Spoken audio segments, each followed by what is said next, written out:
Welcome to Season 5, Episode 9 of The Focus TV. As always, joined by Octavia Wyatt, Cardell Dudley Jr., and Raymond Lyons. Wilson Tarpe Jr. and as we got a lot to get through. We got some college basketball to discuss, latest on the Washington Wizards, 9-4-50 breakdown with Jamal Hayward, along with a rather extended version of Rapid Fire. But we're going to start with Octavia and the NFC East. I almost started talking and my mic was muted. Okay. Yeah. NFC East again. Some good things happened for maybe one team this week. And hopefully you guys know which team that was. But some really bad things happened to some other teams. Let's go ahead and start with the worst of the worst. The Giants. Giants played the Bears this week. You thought it would be maybe a comfortable game. You know, they're both not that great, but it was terrible. The Bears beat the Giants 29-3. Mike Glennon was 4 of 11 for 24 yards and 2 interceptions. Saquon Barkley, only bright spot, 21 carries for 102 yards. Evan Ingram had 1 reception for 12 yards. And David Sills had 1 reception for 12 yards. So, yes, Mike Glennon threw the ball 11 times. It was bad. It was just really bad. Like, I don't even know how to even explain it. I mean, they lost their 5th straight game. They set a season low in yards for the second week in a row. I mean, they ended with 151. Previous week, they lost to the Eagles. They had 192. Mike Glennon was sacked 4 times. They have 4 turnovers. It's just all bad. What makes it even worse is Mike Glennon is now out for the finale next week. He has a broken wrist that apparently needs surgery. And so it looks like Jake Fromm will get his second career NFL start. And I honestly, like I've said for a while now, like I think they should just go ahead and shut Saquon down. Like I just don't think they should chance it. But again, if you don't know who the New York Giants coach is, Joe Judge, he doesn't seem like he's all there. So I'm not that surprised. The press conference ramble after the game was epic. And I mean epic in not the best way. I actually listened to it, and he ranted for 11 minutes, and I don't know what he said. There was a bunch of lies in there, I would presume, saying that there are multiple players, previous players that are calling him day in and day out, wanting to come back and play for them. And I mean, I don't know why you want to play for a team that's 4 and however, but I don't even know what their record is. That's how bad it is. I don't get it. You know, we don't know what's going to happen as far as personnel next year. Again, Daniel Jones, will he be back? Joe Judge, will he be back? There have been talks that he possibly could be back. Maybe Gettleman will step down on his own. But it's just throw the whole franchise away. Start all the way over. Tear everybody away. Just get rid of everybody. And because it obviously wasn't just Jason Garrett at this point. It's just all bad. Like it's complete dumpster fire. Like I don't even really want to talk about them anymore. That's how bad it is. Then we had the Philadelphia Eagles play against the Washington football team. Philadelphia Eagles won 20-16. Jalen Hurts was 17 of 26, 214 yards, 7 carries for 44 yards. Boston Scott had 14 carries for 47 yards and 2 touchdowns and 4 receptions for 39 yards. And Dallas Goedert had 6 receptions for 71 yards. The other side, Taylor Heineke was 27 of 36, 247 yards, 1 interception and 2 carries for 14 yards. Jared Patterson had 12 carries for 57 yards and 1 touchdown. And 5 receptions for 41 yards, and Terry McLaurin had 7 receptions for 61 yards. Again, it just is a tale of 2 halves for both teams. The Washington football team started off strong. You know, they marched down the field and scored right off the bat. Like, they got the ball first, and they put their foot on the gas and went all the way down the field and scored a touchdown with Jared Patterson. Antonio Gibson did not play this week because he was on the COVID list. So the rookie Patterson got in some extra time, and he made use of it, you know, went down there. It was a very nice opening, you know, series for them. On the other side of it, the Philadelphia Eagles did not start off well. It seems like in the last couple of weeks, they've had a lot of slow starts.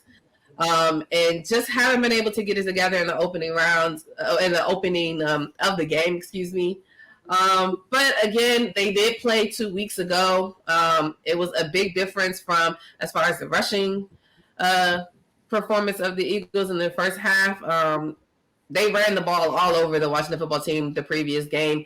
But the defense was able to, kind of clog up the middle a little bit. Also, Philadelphia was missing Miles Sanders, and Jordan Howard was coming back off of having a stinger. So he didn't play as many reps as he would have. So Boston Scott was the main ball carrier for them. We also know Jalen Hurts is nursing an injured ankle. But in my opinion, it looks like his ankle has been getting better as the weeks have gone on since he had that injury. A couple weeks ago, he had 2 carries for 7 yards. And in this game, he finally was able to get, some really, really good breakout runs that were desperately needed at specific times. So it seems like his ankle is starting to get a little bit better. And then everything kind of switched at halftime, basically.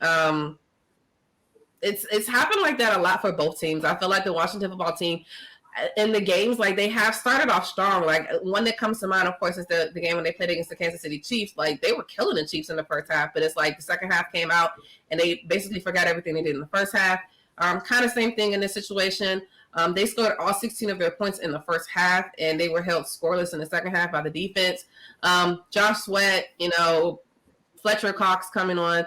The secondary for the Eagles has been, to me, impressive just because of where they came from. One in particular for me is Avonte Maddox. To me, he was a liability a couple years ago, but he's definitely worked his way up. He got a contract extension earlier this year.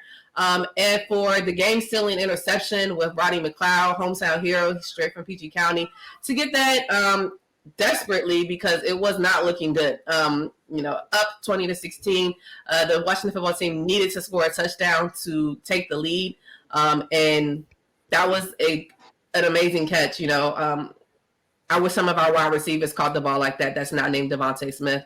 That's kind of named Jalen Reagor. Sometimes he has not great hands, but again, with that win, and then with a 49er win, and with a Green Bay Packers win, the Philadelphia Eagles have made it to the playoffs. I don't know how. I don't know how this even happened. I watched the same games as everybody else. I have no stinking clue what the heck happened. The only thing I can think of, the running game started to actually work. Nick Sirianni remembered that we had decent running backs. We had a decent running quarterback. But you guys all know, like, week 5, I was like, season's over. Let's talk about basketball. I don't even want to talk about football anymore. So just them getting to the playoffs for me is a successful season. We did not see this coming at all. So it's something nice to build on for next year. But they will play the Cowboys this week. And you guys know how much I hate when we play on national TV. I don't know why the heck they flexed us to a Saturday night game. And it's going to drive me insane watching this game. I don't understand why they did it because both teams are already in the playoffs. Nothing much can really change. So, to me, there were other teams that could have played in this spot that possibly could have had a better, thing. 49ers could have played, Saints could win.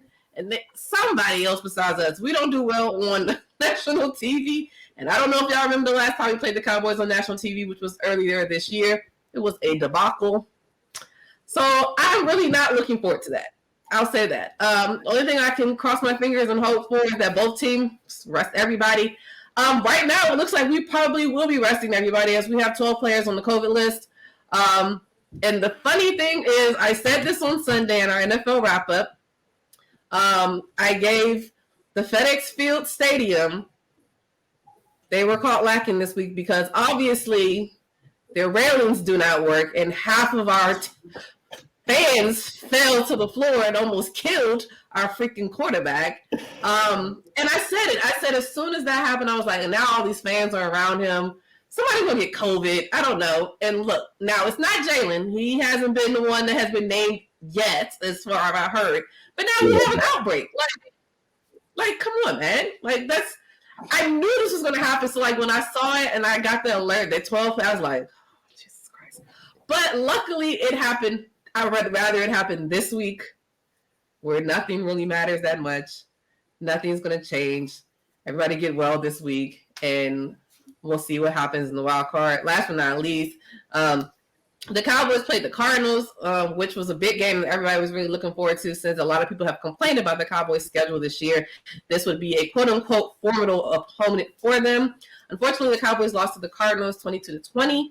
Dak Prescott was 24 of 38, 226 yards, 3 touchdowns, and 5 carries for 20 yards. Ezekiel Elliott had 9 carries for 16 yards and 1 reception for 14 yards. Dalton Schultz, 6 receptions for 54 yards. Gallup had 3 receptions for 36 yards and 1 touchdown. Cedric Wilson had 6 receptions for 35 yards and 1 touchdown. And Amari Cooper had 3 receptions for 18 yards and 1 touchdown. I will say I was kind of surprised, honestly.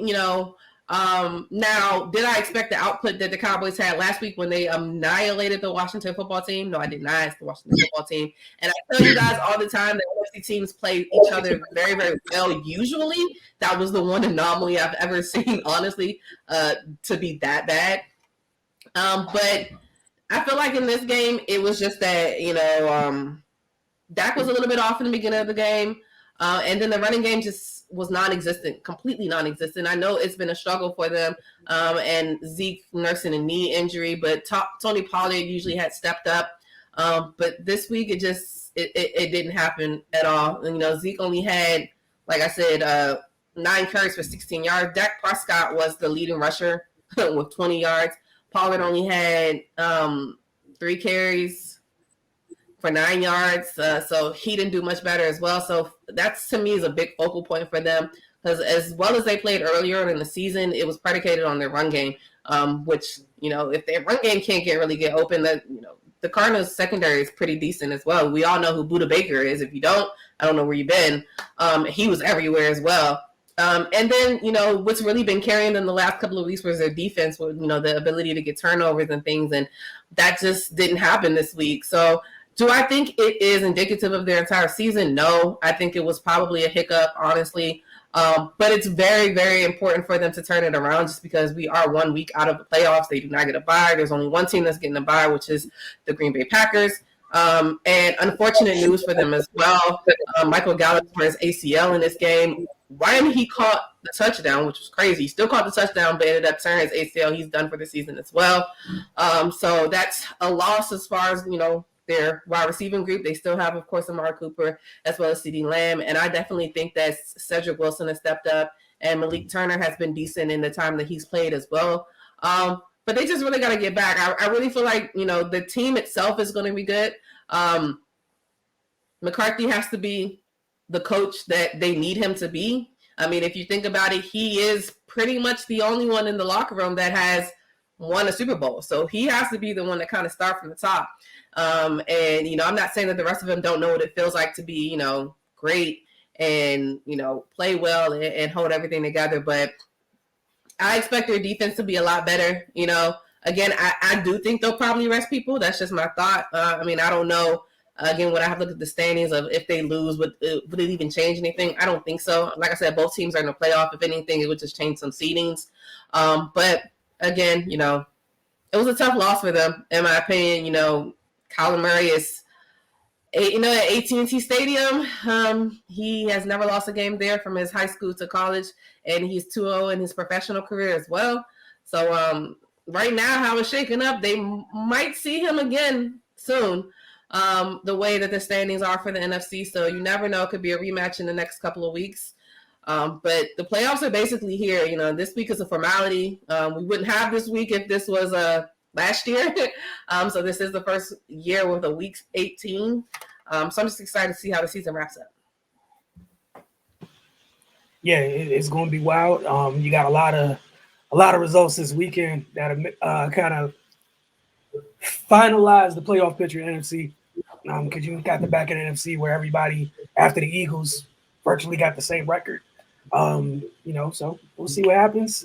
Then, because it's extra team, you got some matchups where they'll be seeing each other twice within a 3-week span. But again, like you said, the playoffs almost here. We'll see how things shake out next week, where we'll have a very clear picture of what the postseason looks like. We're going to take our first break. When we get back, Raymond's going to talk to you guys about the Washington Wizards in the midst of their homestand. You're watching the Focus.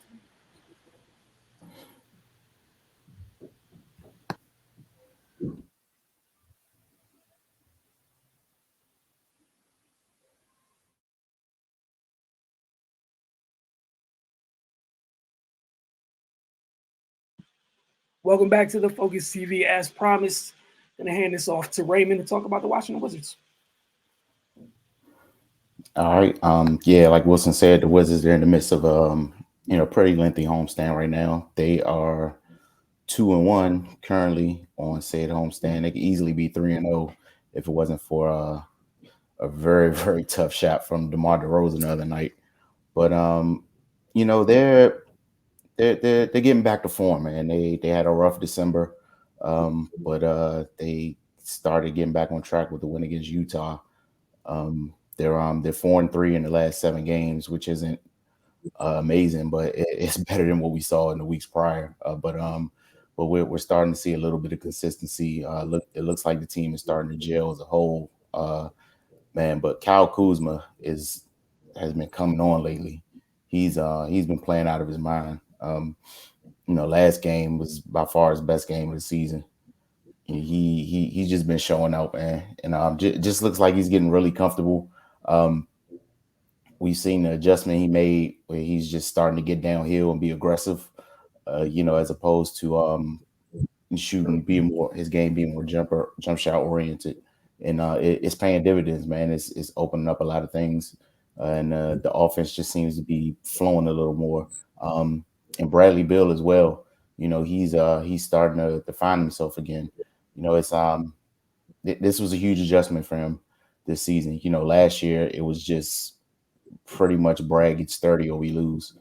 And that's it's a little easier to. I'm not gonna say easier because it's never easy to go out there and do that, especially at this level. But you get to play a little freer when you can just go out and fire away. But but when you got to score and be efficient, and then think about your shot selection a little more, and get other people involved because now they have more guys that are capable of scoring. It takes an adjustment, man. And he started off the season a little slow scoring wise, but he's picked it up lately, man. He's been picking his spots really well, and really just being more aggressive at specific times when it's needed. Like there'll be times late in games where the offense stalls a little bit, and he'll just take it upon himself to go ahead and and get a bucket, which is what they need from him. They don't need him to get 35 and 40 a game anymore. But they do need him to be the most reliable scorer on the team. We saw a couple games when he was out due to health and safety protocols, when there'd be times where the offense just wasn't working like it should, and somebody just needed to score. They didn't have anybody that was capable of that. So yeah, that's where he's most valuable to this team, and it looks like he's starting to come into that role this year. You know, yeah, man. Hopefully they can come out this homestand, and gain some ground. They won a big game against the Hornets last night. They moved into seventh place. If you guys have been watching Wizards Outlook, we talk about it almost every show how jumbled the standings are. Where a couple losses and you can find yourself completely out of the playing picture. So yeah, these games are important, man, and then it puts that much more emphasis on that December slide. They salvage a couple of those games and they can breathe a little bit easier right now. But it is what it is, man. What happens happened. They're in the position they're in. The only thing they could do now is battle back and try to regain some footing. And but the good thing is, it looks like they're kind of around the corner. And again, this team isn't even healthy yet. Especially now due to the COVID situation. But we still haven't seen Rui. We still haven't seen Thomas Bryant. So we really don't know what the full capabilities of the squad is. So it's just exciting to see the progression, and then knowing what you possibly could have coming back onto the basketball court for you, moving down the stretch of the season. It's kind of getting to that point where everything kind of ramps up. All-Star weekend, trade deadline to be here before you know it, and then we all know after that, it teams are basically in playoff mode. So yeah, that would be a good time to be at full strength for them. Especially with the way they're playing now, when things are kind of coming into form for them. So yeah, man, they're not in the worst position. They're not in the best position, but at least there's some light at the end of the tunnel. And they had some positive things happening lately. On the go-go side, there's not much to talk about because they're still on hold from from the showcase and the winter break. They have a game scheduled on Friday against Cleveland. So hopefully that goes on. But yeah, since we last talked, there was another call up. Jaime Ekanike, he signed a 10-day with the Wizards. So again, guys just have to be ready because more than likely their numbers are going to get called, whether it be for the Wizards or another team. Because people are going to need bodies as the league continues to push through this COVID situation. So yeah, man, we'll keep you guys updated on what's going on with both of those teams, and hopefully we got some good news. All right, Cardell, moving to the collegiate level. Floor is yours. Yeah, on the GW men's side, there's not really much to report. COVID's been hitting every level of basketball, every level of sports hard. The A10 earlier this weekend, canceled 4 of the 7 scheduled games for tomorrow, which includes obviously 4 and 8 GW at 5 and 7 Duquesne. GW has had 4 straight games postponed due to COVID-19 protocol situation, and they have not played a game since December 13th, which was a 67-58 win over Radford. Earlier, just right before we went to show, obviously, just give me 1 second. The A10 actually announced 2 games that out of that 4 that have been rescheduled. They will play St. Joseph at St. Joseph Wednesday, January 19th, and obviously, like I just mentioned with Duquesne needed to be postponed. They rescheduled that for Tuesday, February 15th. I'll keep y'all updated on the other 2 games that they missed whenever they announce that those games have been rescheduled as well. On the women's side, it's been rough. They missed 1 game, but they haven't played since late December. But they'll be back in action tomorrow at noon when they host 10 for Richmond. Richmond comes in on a 6-game winning streak, led by Addie Butnick, who averages 14.4 points, 6.6 rebounds per game, both team highs. Nia Locke leads GW in scoring with 8.4 per game, and Kiara Frames averages 6.8 points and 1.8 assists a game. And Tyesha Moore, she has 5 points and a team high 7.6 rebounds a game. Like I said, GW women's, they haven't played since December 28th, which was a 64-31 win over Chester. And they kind of scheduled that just to have a game because obviously no one wants to sit for too long, kind of like on the men's side, So I'm eager to see how they come out, man. That's a long time to be out, and you're not dealing with pros that got access to gyms and all types of resources. You're dealing with college kids who still have class and all types of stuff, and they're not as mature. So I'm eager to see how the coaches have them prepared when they get back to action.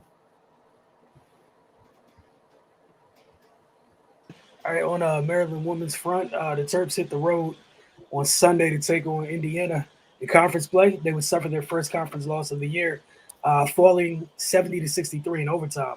Maryland trailed by as many as 9 in the fourth quarter, but a 9-1 run would help them force overtime at the end of the regulation. In the extra period, they just couldn't do enough to get over the hump to leave Indiana with the W. Angel Reese had 22 points and 12 rebounds, which was her 8th double-double of the year. Diamond Miller came off the bench and scored 17 points.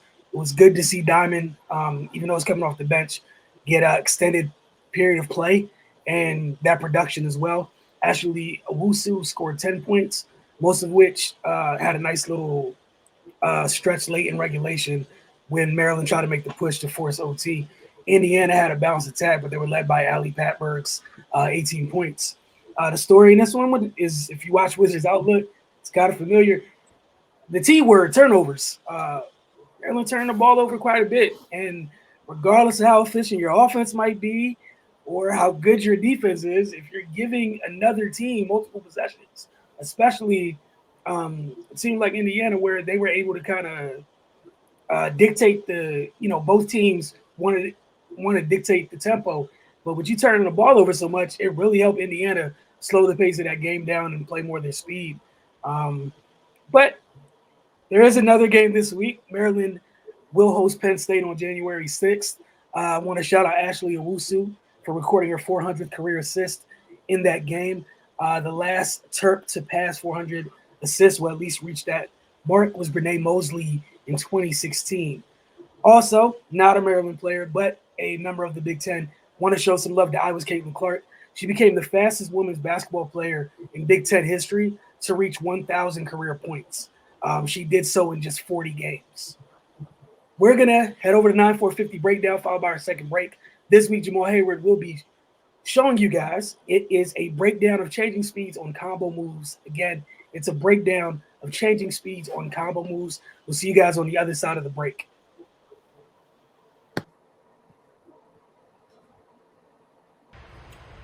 Happy New Year, everyone. Hope everyone's 2022 is a blessing. You receive all blessings, great things, positive things. I wish that for everyone. Going to a new year. Today we're going to work on some different speeds, different tempos to your moves, some combo moves into pull-ups. So we're going to start here around the top of the key. Whether you're a fast player, whether you're somewhat fast, medium, slow, doesn't matter. Changing speeds is always useful in your offensive arsenal. So we're going to work on that today. So, working on a combo move here doesn't really matter. Any combo that you can create in your mind. So today, I'm just going to show you an example. We're going to go between calls. So I'm going to do it 2 times, but I'm going to show 2 different speeds. So, first one, obviously when you go between calls, start with my right hand. You want to lean, and then you can punch that hard. So I'm going to show the first part of the move, which is the first between calls. I'm going to do it fast. So here, and then we're going to go slow, okay? So now with the slow, I'm going to have some movement in my body, okay? So you want to keep your defender second guessing and off balance. So first part, second part. So different speeds. First part was fast. Second part was a little slower. So that second between that I went, when I moved my body here, that can get him off balance. Because now he might think I might pull a jump shot, then I cross it back, shoot another jump shot, or go to the basket. I can do it either way, so I can hear. Doesn't matter. I can use other moves. So, up. Doesn't matter. Doesn't matter. Learn how to change speeds.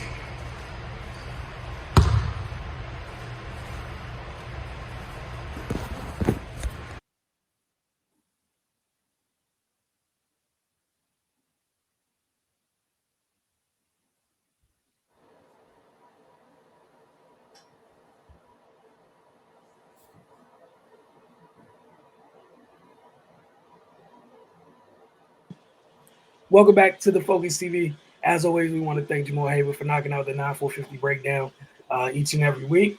All right, Cardell, got extended version of Rapid Fire today. So what you got for us? Yes, sir.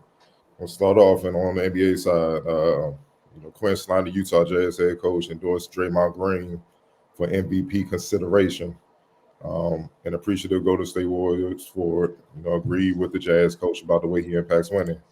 Green, who has who recently just cleared from NBA health and safety protocols and returned to play Monday night, in the 115-108 win over the Miami Heat. He knows his numbers gonna stack up against other MVP contenders like the Stephs, the Kevin Durant's, the Giannis's of the league, but he feel like he impacts winning just the same. He said, "I agree with Snyder, and that is someone who sees the game for what it is." Like his comment said, I don't go out there and get the numbers. I just kind of go out there and do it in all ways. I don't think it can be explained any better. I'm not going to go out and make an MVP case by stacking my numbers up against Steph Curry or Kevin Durant or Giannis. It's not going to be that, but I think the way I impact the game, the things I do on the floor, the things that I do to impact winning, I think there's something to be said for that. Green is averaging 8.4 points, 7.9 rebounds, 7.5 assists, 1.4 steals, and 1.2 blocks. But he is the anchor of the top-rated Warriors defense in points allowed and field goal percentage allowed. And alongside Curry, Green's intangibles such as his passing, rebounding, screening, and leadership, have the Warriors at the top of the NBA right now, 29-7. What are your thoughts on Quinn Snyder's remarks, and do you agree? Let's start with you, Octavia. I mean, I definitely agree. I mean, it's one of those things where, like, in the NFL, they talk about how, like, Jonathan Taylor's in the MVP conversation, but we know Jonathan Taylor's not going to win MVP. You know, it's like it's reserved for certain things or certain people and how they play certain ways. But when it boils down to it, like, Draymond is legit, like, MVP of their team. Like, he does everything. You know, and even this year, he's been stepping up and making a lot of open shots for them, too. You know, the only thing that people could probably try to, you know, downplay him about was his shooting. And he's been shooting pretty decently this year. And again, with all of the COVID situations that they've gone through, you know, of course, with Clay being out, the younger guys stepping up. Remember, like, Draymond, like, he teaches them a lot of stuff. So, you know, he's very knowledgeable in the game, as we've talked about numerous of times. And as you guys know, like, I love the defensive side of it. Like, I feel like defense is always underrated, and people don't give it enough credit as it should. And outside of knowing how to play defense, is also about your effort. And a lot of times where there are great players who would probably really be good at defense, but they just don't have the effort to do it. And Draymond always does that, you know. So he's definitely MVP, which is the most valuable player on their team. You know, we know what Steph does. You know, we can't compare it to that, but Draymond is their anchor. How he goes, they all go. And it's very indicative when you see when he doesn't play. It doesn't look the same. So I definitely get where he's coming from. Do I think he'll ever actually win the MVP? I don't. But I definitely, you know, it's nice for somebody to give him some credit and some appreciation. Right. I was glad Quinn Snyder came out and made that statement. You know, is Draymond ever going to win MVP? You know, probably not. You know, it's not a sexy pick. You know, people want the guy that averages 25 plus and so on and so forth. But I mean, if you look at his impact on that team and how it relates to their success, you've got to consider him the MVP of their team. You know, and that's no discredit to Steph or whoever else they have on their roster, but he is their anchor on defense, and he pretty much is the anchor on offense, to be perfectly honest, man. With his playmaking, his decision making, and what he brings, you know, I don't think they look the same without him. So, you know, I'm glad Snyder said that, and you know, of course Draymond's going to double down because we all know how he rolls. But you know, he's got a point, man, and you know, I hope this starts a conversation where it makes the league and people define what an MVP truly is. You know, is it the best player on the best team? Is it the guy that scores the most points? You know, what's an MVP, man? What's valuable? You know, and I think, you know, knowing the definition of that word, Draymond is one of the most valuable players in the league. And that can't be disputed, man, if you pay attention to what you're watching. You know, he's the linchpin for the team in the league with the best record on both ends of the floor. How is that not the most valuable player? So yeah, it was refreshing to see somebody bring that into the conversation. You know, I know people want to sneer at it because they're talking about a guy that averages 8 and 7 or what have you, but you know, if your determination of value for a player is strictly looking at the box score, then you shouldn't be in this conversation, because it's so much more that determines winning on a basketball court than what somebody's numbers are. And I really wish people would start to understand that. So yeah, man, Draymond, I think he's been undervalued through Golden State's entire run by the general public. But yeah, he definitely brings a lot to that team. And if you want to consider what value is on the basketball court, and when you had those conversations, his name's got to be in there, because you take him away and things get a lot harder for him on both ends. So people could take from that what they will, but you know, I agree with both of them. Wilson. Yeah, I'm in agreement with everybody here. Quinn Snyder did not tell one lie. Obviously, we all know, you know, him winning MVP, it's not going to happen. But there's a reason he's been a defensive player of the year before there's a reason why you can't bring up the Warriors without bringing him up. Obviously, we know the other two, but that trio is what's made this. It's at the core of their run, the core of who they are. They'll get whole soon in terms of the three of them with Clay possibly coming back this week. But like both Octavian and Ray mentioned, man, Dre's everything to them. Does so much, and I find it ironic that Quinn Snyder said this recently. I could be wrong. I think Golden State just beat Utah recently. Draymond was out, and the lengths, and credit Mike Brown and Steve Kerr for the length, what they had to do defensively to make up for Draymond not being there. You felt it. You got to see it. And he's all over the place. And again, I'm happy that it could possibly start a conversation for, a side of the sport that, or what's happening in sports, it seems like is that side of it just is completely ignored for whatever reason. Yeah, for me, I've always been a high Draymond, supporter, man.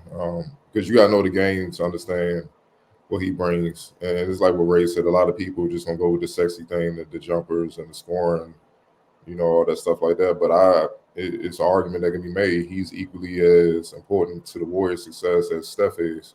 Because with Steph, the attention he brings on the offensive end with his shot making, even when he don't have the ball, he moving around, he scares the hell out of defenses to the point they just break down because they so worried about him.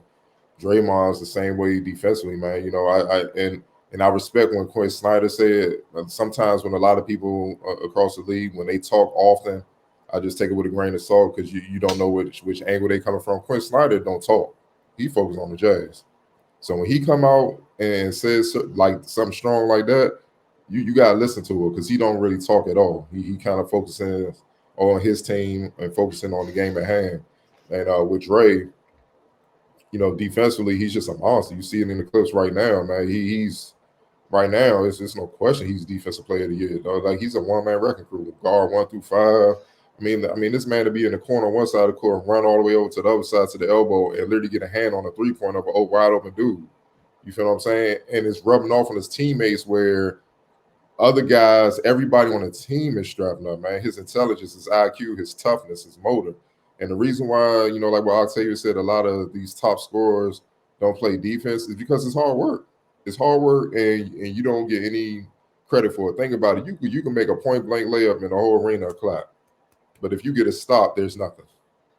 You know what I mean? It's just run back down on offense and execute. It's nothing. It's no congratulations. Only people that know what you did are your coaches and your teammates. You feel what I'm saying? And then all of a sudden, the film and when they start tallying up, even Defensive Player of the Year award. Now he's gonna get it because they're winning. They know what he does, and he's outspoken, and they're one of the top organizations and teams in basketball. But 9 times out of 10, a lot of these people who got voting rights in the media and stuff, they're gonna look at the stats and blocks and all that. They're gonna do the same thing they do on offense. But is that person that's really in the league in blocks and stuff really or steals really the best defender? AI led the league in steals damn near his whole career. We all know he ain't played defense. He just gambled down the passing lanes like a DB. We all know he did, man. So we ain't gonna sit up here, and he even admits he didn't. So we not even gonna cut that out, man. So I just think people need to embrace that there's unique ways to dominate a game. And in a lesser way, Draymond's going through in a lesser way what Bill Russell went through back in the day when he was being compared to Wilt and all those guys putting up monster numbers like, yo, how he won MVP's defense player of the year and he only averaging like 13, 14 points, even though he was averaging 22 rebounds and all those blocks and stuff like that. But with the same way Draymond covers the floor, Bill Russell was doing that at 6'10", and he was an elite rim protector and rebounder. So it was even worse in a sense. So that impacts winning because, like Snyder said, I'm pretty sure he said that because he knows he got a game plan for that guy. He up there telling us, yo, be careful. Don't challenge him. Don't do these certain things. He's going to steal it. He's going to block it. You got to be careful with Draymond around. You know what I'm saying? And then on offense, it's playmaking and stuff. How you think Steph scored all those damn points? Like he's the point guard. Like makes you think he got that rolly too. Steph was like, "Here you go, bro." Steph, no. And who you think covering up for Steph before he improved as a defender, got his body right and all that? Like They was going at him. Still, Draymond was holding him down. Clay was on the top perimeter guy, and Draymond had stepped back so it wouldn't be so bad. The bleeding wouldn't be that bad. So I just don't understand how people don't see that. And let's be real, they don't win any of those championships without Draymond. Steph and Clay were there before them. They were still lottery 500. When Dre got there, that's when the thing started to grow. So you gotta give credit where it's due, man. I'm tired of people just looking at one thing. If you score all this and all that, the reason why the way Draymond plays don't get a lot of credit is because there's not many players that can do it. A lot of people get jacked and get points, but they can't do it like him with a cerebral, mentally tough, highly skilled, versatile way. That's just hard to do. You got to be a complete basketball player to do that, man. Most players are not. They're 1 or 2 dimensional. We're gonna move over to the NFL side. Cooper Cup. Wide receiver Cooper Cup will have obviously a lot of opportunities to set some records this upcoming week when they play their regular season finale against the Wilson's 49ers. But the the fifth year pro, my fault, and first time Pro Bowl selection suggested that breaking the record in an expanded season would require the asterisk. He said, we're in a new age of football here. We're playing 17 games of football a year. And a lot of the stuff that happened before that, those records hold a different weight, being that they were played in those 16 games. Cup is on track to becoming the 4th player during the Super Bowl era to earn the NFL's Triple Crown as the leader in receptions, touchdown receptions, and receiving yards. He said it will be a pretty incredible thing to accomplish it. A lot of really good receivers who I've got a ton of respect for has done it, so it would be very cool. The other receivers that have done it, Jerry Rice in 1990, Sterling Sharp in 92, and Steve Smith in 05.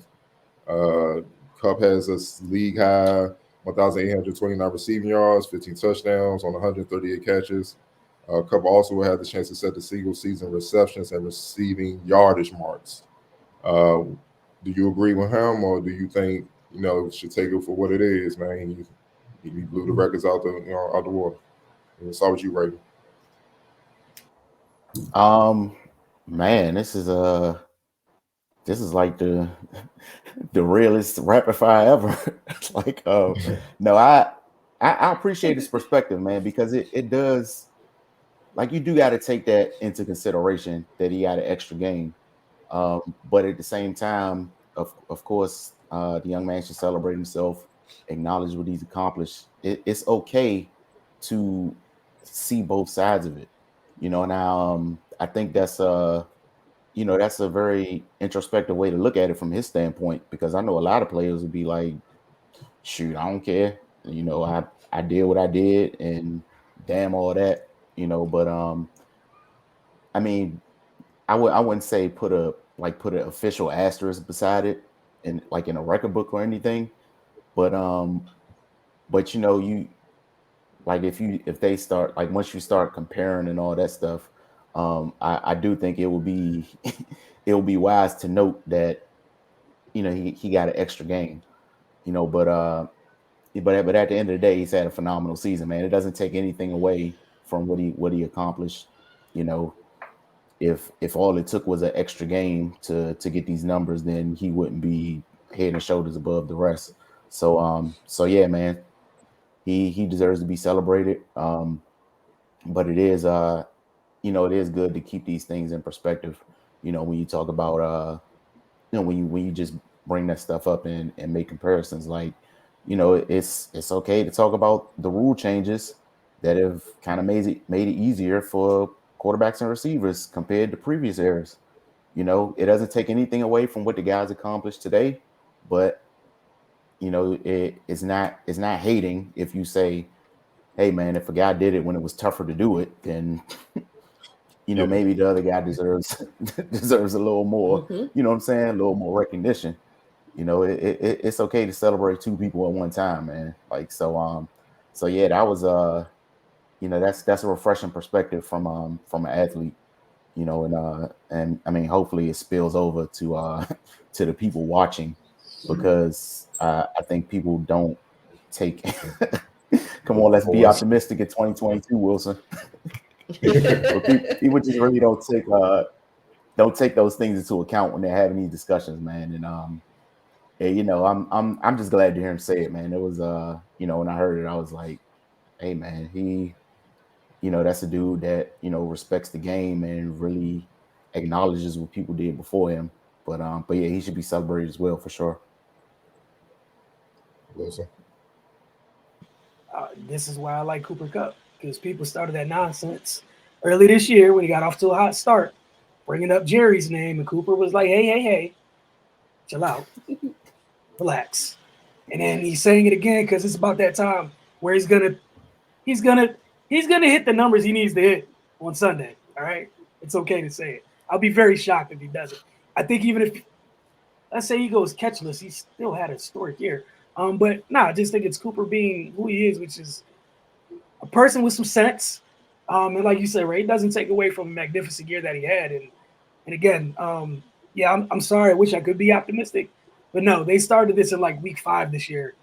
Rams folks did, like, he's on pace to smash Jerry's record, and these receivers, some dude with a calculator jumped out there earlier today and was like, man, Jerry Rice ran a 4.7 140. He would never play in today's league. Man, Eric Davis, Jerry Rice's former teammate on the Niners, is like, hey, yo, essentially, close your app, go away. Paraphrasing. But, like, this is why Cooper is saying this, because he knows what's about to happen. So I respect Cooper for it. He usually doesn't have great games against us, but the year that he's had, it deserves to be applauded. But again, Cooper, I appreciate what you're trying to do. They're not going to listen, brother, but I appreciate you. Just know that. They're not going to listen at all. I'll tell you.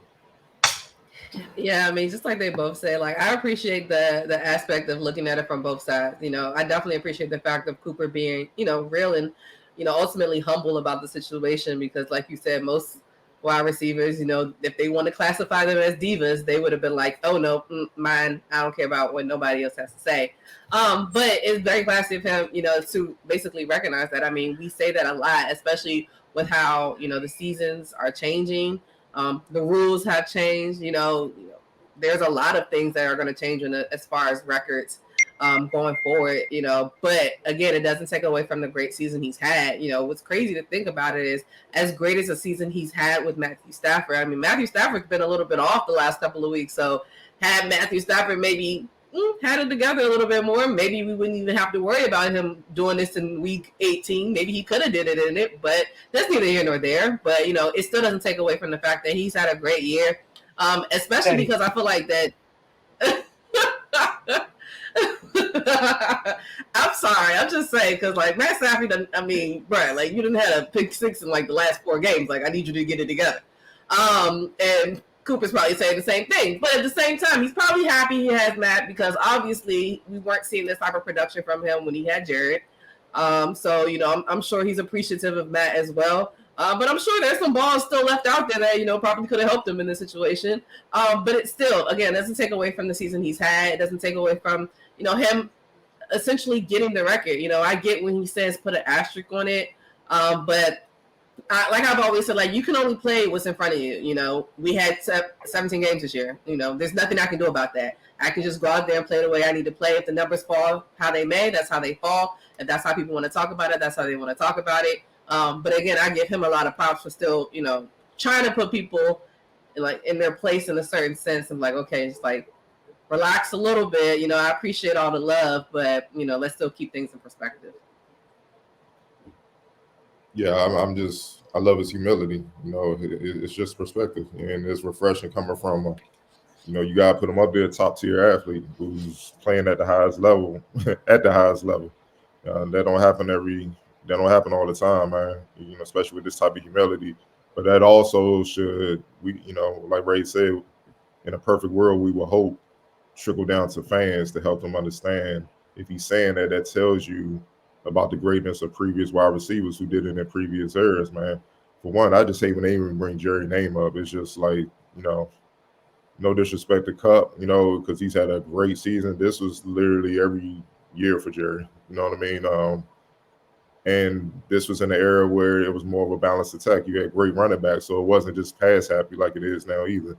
And best believe it was some business decisions made during that time too, going across middle to catch balls and stuff like that. And You know, some of these wide receivers now, I don't know. I'm just saying, you know, they definitely probably wouldn't go across the middle. I'm just saying. And you know, the guy that talking about the 4.7, 4.6 Jerry, I mean, have you looked at the film in practice to see what he was doing to faster DBs? Yeah, you know, turning them around, dropping them just off of plants and stuff, getting open five. Like, he's the greatest wide receiver of all time for a reason, man. So clearly on the game day, they couldn't catch him. You know, it is what it is. But you know, even on the basketball side, I wish more of today's athletes had this type of perspective, man, because it gives respect to those that came before you, and it teaches these fans that just because you just now discovered the game, you know, you're excited, doesn't mean great football or basketball wasn't played before. You know what I mean? It's just that this is when you're first discovering it and realizing what's going on. So congratulations. You know, you've been enlightened, but you know, it's been great athletes before, man. You know, but I like what Cup is doing, man. It's historic. He's been balling, man. He's been consistent. He don't cause no waves like other wide receivers we see across the league. He puts work in, and you know that's why the Rams are where they are. You know what I'm saying? And you know he's honestly, you know, coming from the FCS. You know what I mean? That's even bigger. And then also you got to also understand, like, you don't have to be a diva to get the job done.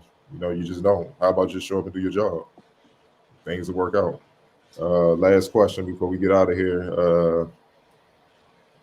Yeah, John Morant sent a hell of a message to the league yesterday when in Brooklyn got the W over the Nets, 118-104. You know, put up 36.6 rebounds, 8 assists, in 33 minutes. You know, they asked his teammate Bane, and by the way, him and Bane, they're coming. That backcourt is coming. That young backcourt is definitely coming, but we'll get into that down the road.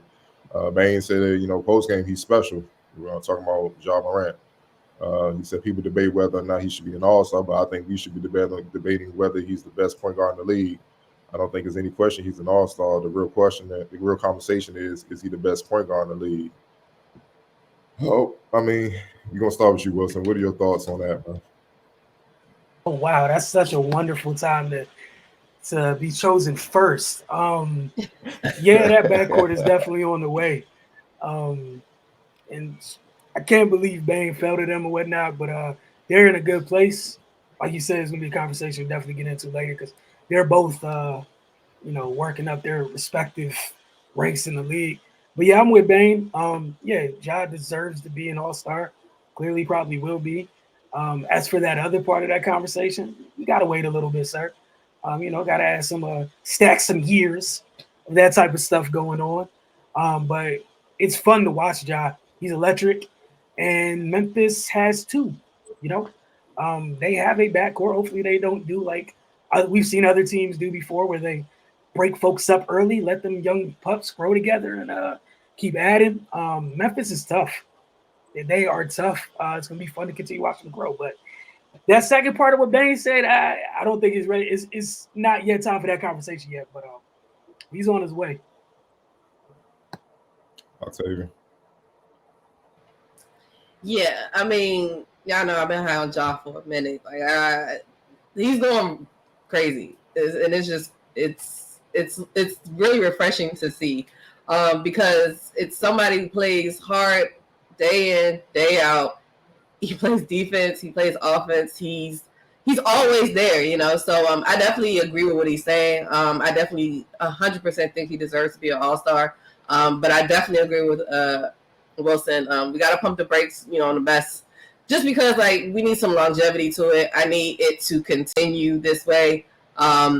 He's got to get some playoff wins. You know, he's got to get, you know, some of those things under his belt in order to be able to be considered, you know, the greatest or one of the greatest in my opinion. It's still a little too early, but he's well on his way. He's athletic as hell. I mean, the dunk over, I don't even remember who he dunked over, but I remember seeing it on SportsCenter. I just closed. I think I turned the TV off because it was just ridiculous at this point, you know. So and to do it, you know, night in and night out against good competition. So it's not like he's playing down to his competition. He's always there, you know. So I definitely agree with what he's saying, and I look forward to many, many more years of this, and then we can get into that conversation about best ever. Right. Yeah, I agree, man. His play speaks for itself. Definitely all-star level player. But again, like Wilson Octavia said, it's just give it some time for that other thing, man. Like it's we don't need to rush that. Just enjoy the journey. But I mean, I get it. That's his teammate. He wants to give him props. But but yeah, man. Man, he's definitely on the way, and I just love his approach to the game. The way he attacks. He's doesn't back down from anybody. Like, and it's just it's just 48 minutes of pressure, man. Like I would imagine he's one of those guys people don't look forward to playing against. You got to get your sleep the night before you play Memphis, man, because Ja's going to be at your neck the entire game. And I just love that, especially from a young guy. He came to the league this way, and he's improved since he's been in the league. He's just getting tougher and tougher to deal with. So down later on down the line, I wouldn't be surprised if one day we look up and he's the best point guard in the league. So yeah, man. God willing, he stays healthy and we're able to see him maximize his potential, because he's definitely coming, man. Well, I'm biased, man. I love John. I love him a lot because the one thing is I came out of high school, went into college at a time where me being a big athletic guard, it was frowned upon. They do a lot of things. If you wasn't a traditional point guard, or if you wasn't a 6'2", basketball ain't really like you like that. College, especially the NBA, they gave you the death label, combo guard, and that's how you have Gilbert Arenas going the second round. Even though he led Arizona in scoring, it was a death sentence, man. It was tough, and you had to fight out that. D Wade kind of killed all that when he won the championship with Miami, and it's just like, oh, you can't win with these guys. That's what killed it all once and for all. But before that, it was a struggle, man. So for that reason, the guys that came after that, after D Wade, the Derrick Rose, the Russell Westbrooks, and all that, I probably root for those guys because, you know, it, it's tough for that. It's tough for guys like that to make it. And then seeing Ja come in and do what he did in college, and then come in, like he came in with an attitude like I'm trying to be the best player in the league. I'm not just trying to be here, put up stats, and hopefully when he's trying to dominate, and all you can do is respect it. I love what he's doing in Memphis. He's carrying the franchise on his back. Hell, he's making an argument right now that he should have been number one. Like especially with Zion out, he can't get the injury thing under control. He's clear best right now, the best player in that draft so far. You just gotta respect it, man. But once again, what we just talked about with Cup, you gotta have perspective. Um, you gotta have perspective with the things you talk about because you know stuff been here. We've been doing it, and championship matters though. That's the highest level of the highest level. You get it done there multiple times, and another player haven't even been there. It's kind of hard to make that claim. I get it. He's stamping his teammate respect, but that's what I mean. You got to keep all you have to do is leave it there. Though he should be in the All Star game and probably should even be starting. And we respected that, but Jadakiss has a great line I love. He said, "I can't say you nice till you show me longevity." You know what I mean? You got to do it for some years. You know what I'm saying? We've seen plenty. Look, Derrick Rose, we saw what he was doing.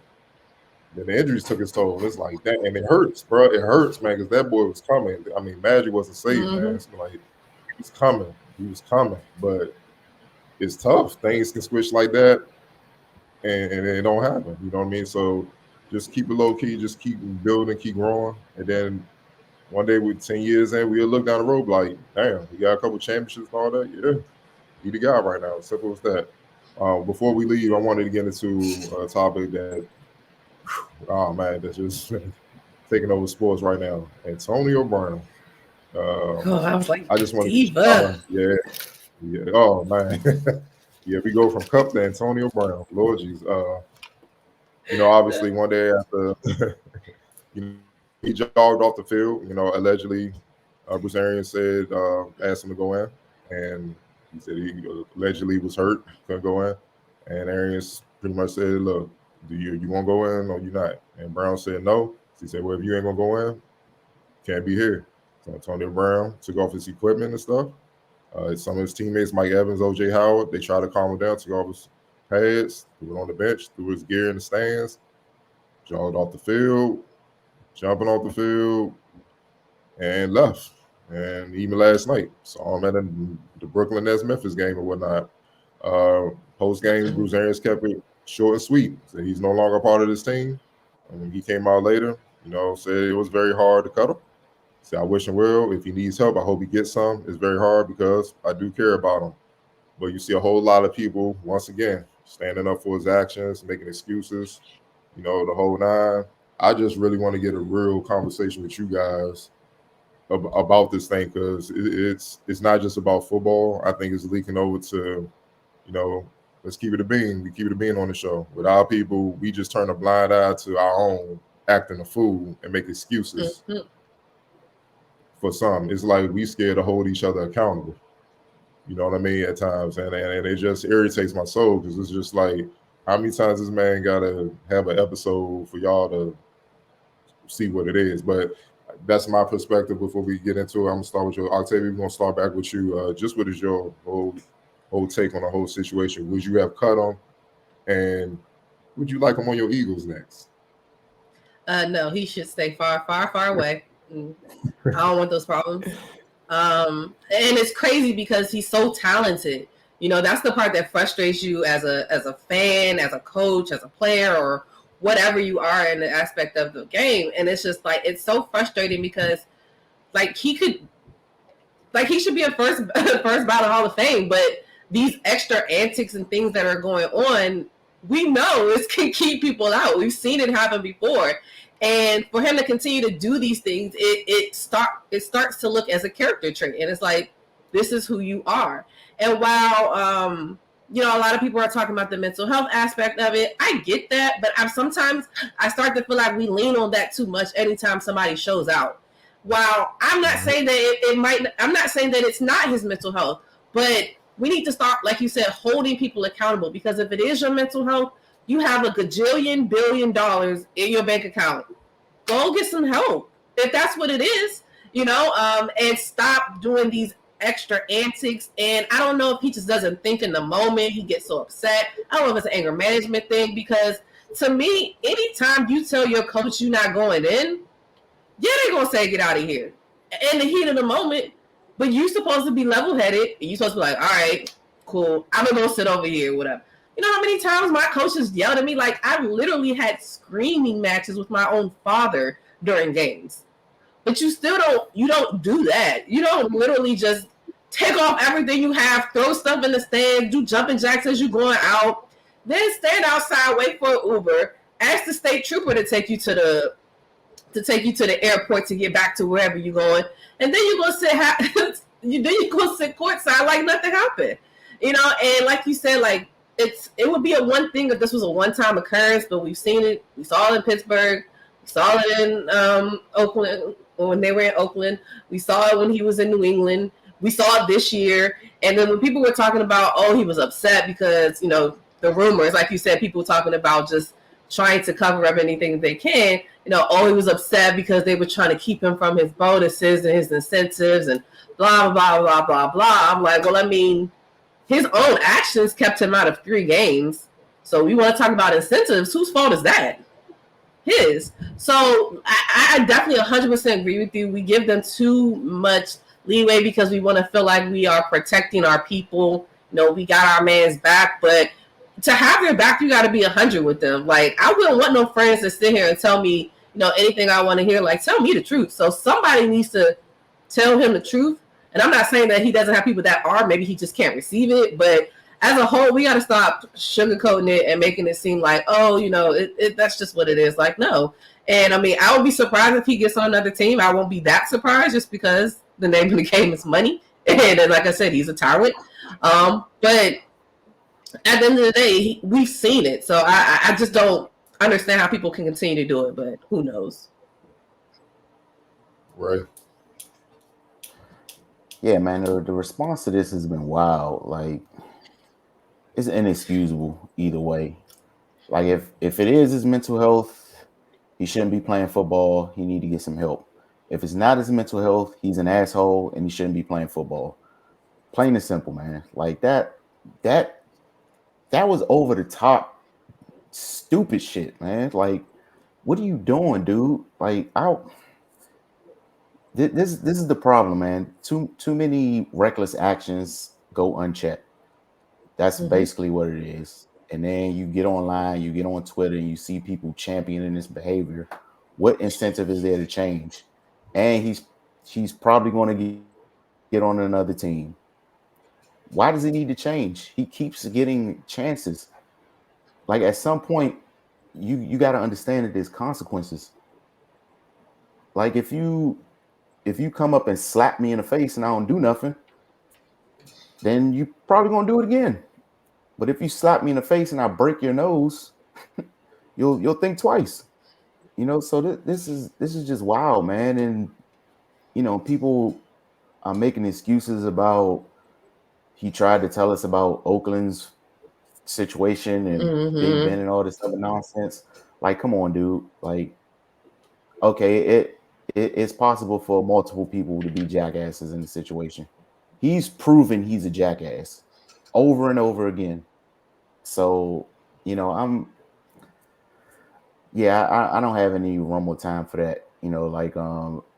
Man, I can only imagine, like, coming up playing for the coaches I played for. If they say to get in the game and you say no, yeah. Like, I've seen people get told, excuse yourself off my bench and take your ass in the locker room, man. Like, yeah, I'd have cut him too. Like, dog, that you're not gonna show me up like that. Like, that's ridiculous, man. Like, and people are taking this whole standing up for people and making excuses about mental health and all that. They're taking it too far. I'm not saying it's not important. It's extremely important, and obviously something is wrong with him. But we keep putting them in football jerseys instead of sitting them down and talking to somebody. Like, he's not seeking any help. He's not trying to rectify the situation. So, I don't understand why this is deemed acceptable. That makes me question you when you say stuff like this is okay. So yeah, man, it's wild to see in real time something that outrageous happen, and the first thing people do is justify it. Like, I'm honestly amazed, man. Like, so yeah, hopefully if he needs help, he gets it. But yeah, if I was in control of a football team and somebody brought his name up, they join him. Like, why would you even suggest somebody like that come into this organization? That's just crazy. Wilson. Yeah, my sentiments are kind of like with everybody here. I think I remember way back before the season started when AB was floating around. I was like, no, keep him away from the little kids on my team. Don't want that type of don't want that stuff near Brandon. I don't want it near Debo. I don't want it near any of them. Definitely didn't want it near Trey. Keep all that stuff away. Don't. Life's already tough. Don't want that too. Like you guys all mentioned, I think the sad part here is he's 33 or whatever. There's been so many people saying yes all the way up to this point. I mean, like there's a lot of people played a role in it up to this point. He's not going to understand what no means. And the fact that he's not cut needs to thank his lucky stars that Tom got a lot of juice in Tampa Bay. I also don't think he would have been on a roster if it wasn't for Tom at all. Sure. Like, not even a little bit. And I think that protection is the only reason why he's in the NFL right now. Because Bruce Arians don't play. He would have been cut. Right? If Tom Brady wasn't over there like, no, I assume. Could be wrong. I don't know. Maybe they want to talk about it. But Bruce never looked like he played. And Bruce already knows because Bruce was with him in Pittsburgh. Bruce probably didn't like the idea when Tom brought it up. Again, this is just me taking a wild guess. But as far as the people siding with him, I wish I could say I was shocked. Just people today are just far too comfortable with, I can do anything I want. There'd never be any consequences. No, that's not how any of the real world works. Like AB might be able to do that, but I remember a time when playing for Mike Tomlin, he didn't wild out until he got his that first contract off his rookie deal. He wasn't acting like that as soon as he got to the league. He didn't dare. And then after that, it was, what's it called? Bill Belichick doesn't play that. How long did he last in New England? Right. Again, it's just sad, but I'm not shocked. Like, people just ride with people, like the surge of people riding to think something's wrong or whatever. Like you guys said, the mental health, I'm sure that's a part of it. Two things can go on at the same time. He probably does need help. He's also just not a good individual based on his actions. Mm-hmm. Two things could be true. And if you got both of those things going on and you add in a sprinkle of no accountability ever, hey, here we are. That's what you got. Man, like Maya Angelou said, when people show you who they are, believe them. I've been believed who he was. You know what I'm saying? It's sad that it come to this. And this was my greatest fear when all the mental health stuff started getting prominent throughout pros and the sports. People was going to start using it as a cop-out. And I went, and my thing was, you can't keep giving these people the benefit of the doubt about my mental. They just going on Twitter, social media, my mental health. Man, show me some documentation where a doctor, somebody said you have issues, dog. I don't want to. I'm not going off your word because this is going to be another way for you not to be held accountable for your actions, man. And that's what it's been abused. Now the lines have been blurred. Like, you don't know what's real. You know what I'm saying? And and keep in mind, y'all didn't touch on it, the fake vaccination card situation. On top of that, you playing, like, come on, dog. Like, it ain't this. Man, you lucky Aries ain't swing on you, dog. Like, I'm like, I'd have been done with you then. I'm like,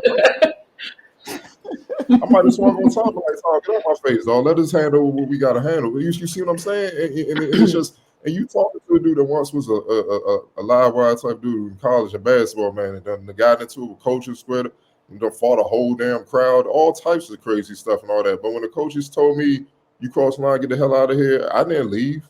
I was in the locker room waiting with my jersey. When they punished me, meet me in the gym at 5 a.m. tomorrow morning. And they made me run suicides until 6 a.m.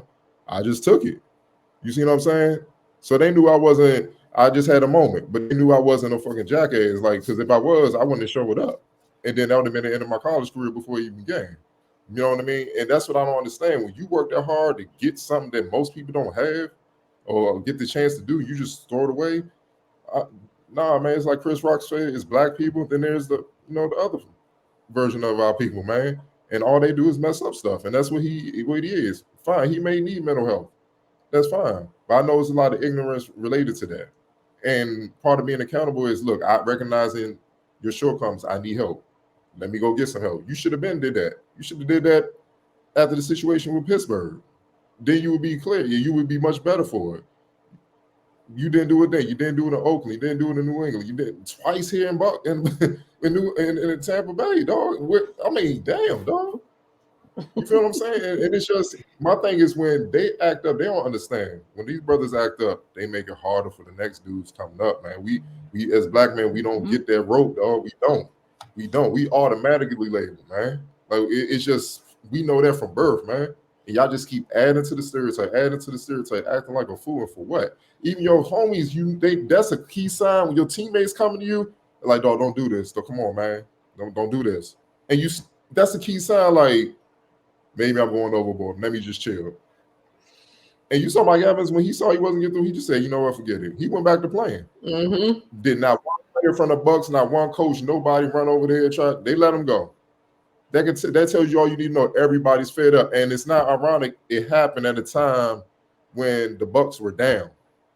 Mm-hmm. And of course, Tom Brady, who he is, and the team, I'm pretty sure the team rallied after that. Like, hell no, like, you ain't more important than us, dog. They rallied back and got the W. So that makes you look even worse. So we gonna get this done without you regardless, bro. You see what I'm saying? It's just, and the people out here who's justifying that stuff, it just tells me how many people, if one is a reflection of social media, because a lot of people get on these social media and just say whatever they want, knowing dang well there probably won't be consequences because if you talk trash about Ben Simmons, he's not gonna go out his way to try to find you and beat the hell out you, so you feel safe in that environment. But you would never say that to him face to face. You know what I'm saying? It's a little bit of that, but it's just also, I think, a testament to a lot of people in society. That's how they move. That's how they live.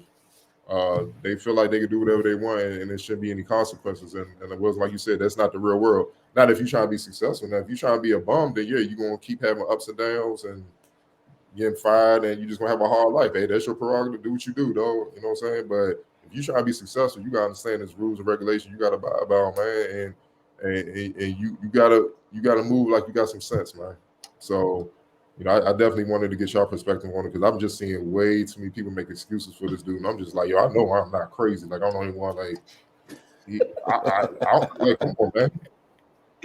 No, like, they I'm crazy. like, good. We not crazy. They crazy. I'm like, you can go, please. It's all you, Rose. Nah, you're not crazy. And look, want to thank y'all for hanging with us tonight, as always. Don't forget, Wednesday mornings, 9 a.m. on our Roku channel. Just get on your Roku television or device. Just search The Focus TV. Friday nights, 10 p.m. on DC TV. Get to dctv.org. Really simple. You can watch it there if you're outside the city. Also, head to their website to check when the show re-airs throughout the course of the weekend. And always don't forget to get over to thefocustv.com. We'll see you guys next week for so much more sports because I'm sure something to even top this week because it's just what happens. I hope not. Yeah.